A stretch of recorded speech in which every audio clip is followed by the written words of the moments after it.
দুটি জিনিস মানুষকে সবচাইতে বেশি আল্লাহর জান্নাতে প্রবেশ করাবে।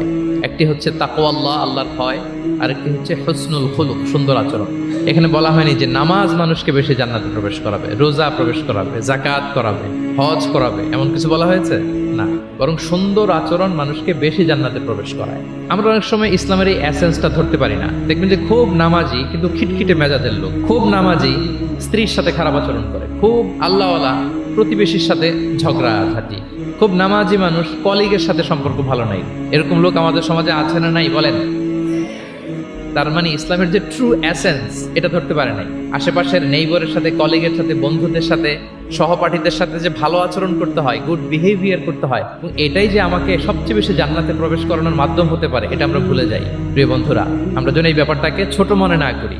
সবচেয়ে বেশি জান্নাতে মানুষকে প্রবেশ করায় তাকওয়াল্লাহ, হুসনুল খুলুক, আল্লাহর ভয়, আরেকটা কি সুন্দর আচরণ।